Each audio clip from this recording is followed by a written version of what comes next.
La Paz. It was known in early morning that Kino planned to sell his pearl that day. It was known by the neighbors, by the pearl fishermen. It was known by the Chinese grocers. It was known in the church, but most of all it was known by the pearl buyers who went in their office. The sun was hot yellow in the morning. The canoes lay lined up on the beach. The fishermen did not go out or search for pearls. For Kino and Juana, this was the morning of mornings of their lives. Their excitement was similar to the day when the baby was born. Juana dressed Coyotito in his best clothes, and Juana tied her hair back with red cloth and put on her best skirt. It was the middle of the morning when they were ready.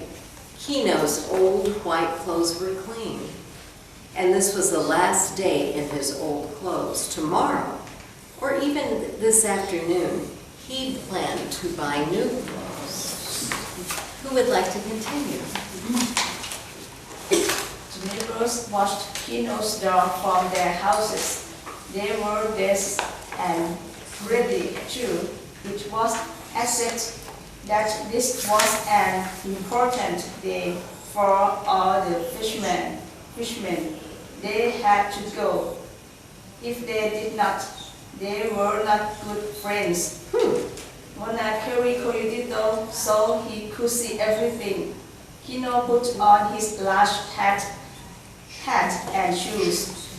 The great pearl was placed in an old soft cloth and put in a little bag in a pocket in Kino's shirt.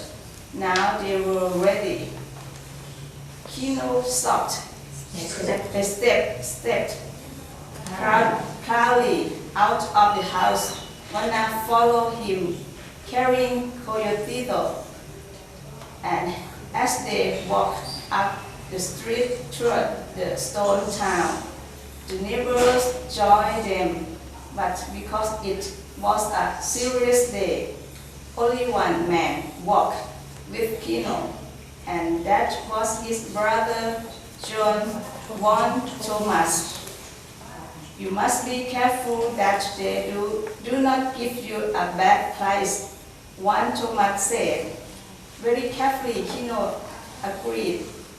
We do not know what prices are paid in other places, said Thomas. How can we know what a good price is? We do not know what the pearl buyer gets for the pearl in another place.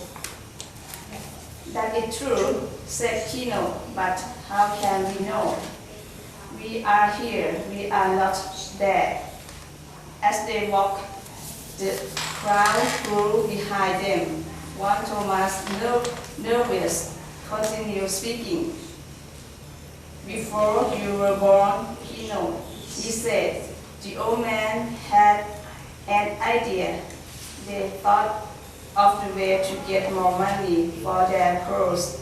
They decided that one man should take all the pearls to the capital and get a better price.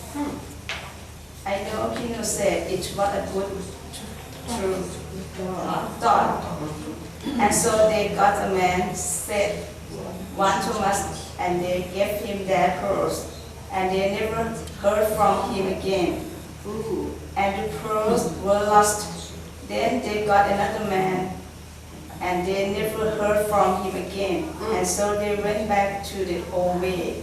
I know, said Kino, I have heard our father tell of it. It was a good idea, but it was against religion. The priest made that very clear. God did not like the idea. Each man must stay in his place and must not go running about, or the world will be in danger from the attacks of evil. Great, thank you. Do you have any questions about any words or what's going on?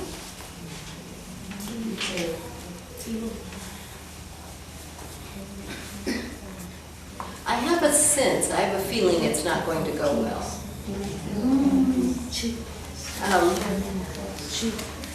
It seems like, do you know this word vulnerable? Vulnerable, it means that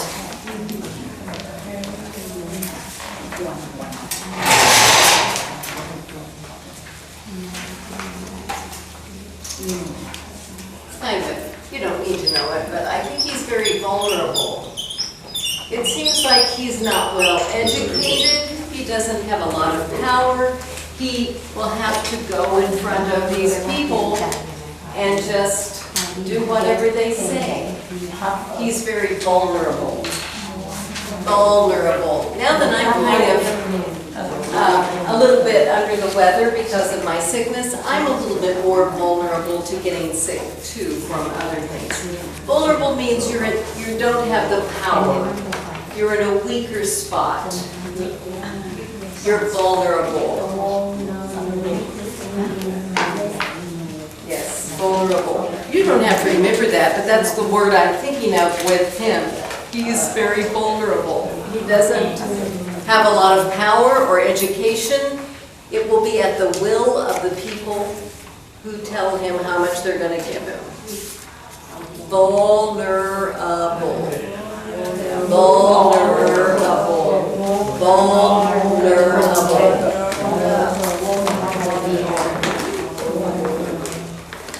Okay. I have heard him say that, said Juan Tomas. He says it every year.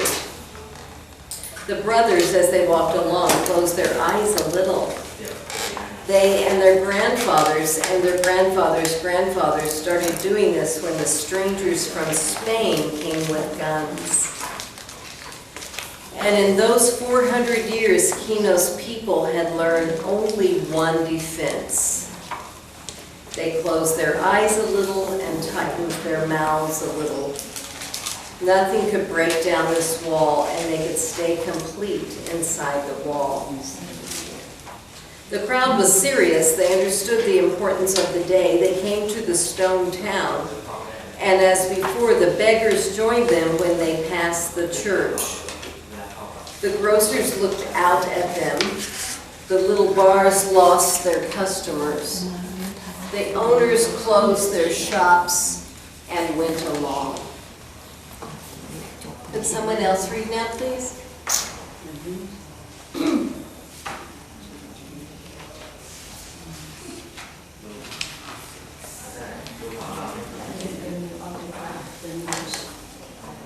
The news of the crowd came to the region, that office of the poor buyers. They got out papers and put their posts in their desk. It is not good to show an ordinary poor beautiful of that slow man sat in an office ready. His head was carved and his eyes full of prayer. His door stood open to the morning. He said softly to himself, look out the door. Then he heard the crowd coming. Quino filled the doorway. Good morning, my friend. The fat man said, what can I do for you? Quino looked into the dark little office. The buyer eyes were mean now, but the rest of his face smiled. I have a pearl, said Quino, and Woodcomer stood next to him, and the nurse looked around the doorway. A little voice climbed up to the window and looked through. You have a pearl, the fat man said. Sometimes a man believes in trouble. Let's see your pearl. We will give you the best price. Now Quino slowly brought out a small bag and slowly took from it and saw the salt and little piece of cloth. And then the dead pearl dropped onto a piece of damp cloth on the desk. Immediately, his eyes went to the buyer's face, but there was no movement, no change. The buyer touched the great pearl with his right hand and then picked it up, brought it near to his eyes and looked closely at it. Kino waited and his neighbor waited too. Bro moved through the car. He is looking at it. They have not discussed a price yet. The buyer threw the pearl back onto the dashboard, and on the buyer's face there came a sad, amused smile. I'm sorry, my friend, he said. This is a pearl worth much money. Kino said. The buyer pushed the pearl away from him. This pearl is too large. The buyer said, who will buy it? There are no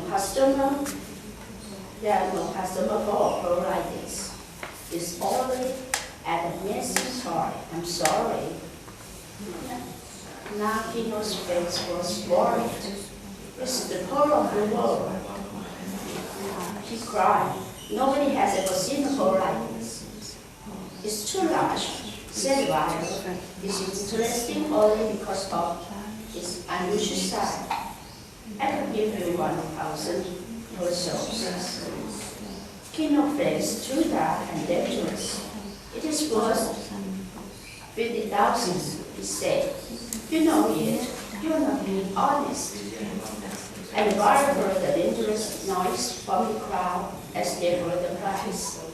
And the buyer felt a little fear. If you disagree, he said quickly. Ask the other buyer, boy, he called. And when the servant looked through the back door, boy, go down the street and ask 3 other buyers to come here. Do not tell him why. Just say that I will be happy to see them. Thank you. Why don't we take a little break, come back by 15 after, and we'll continue.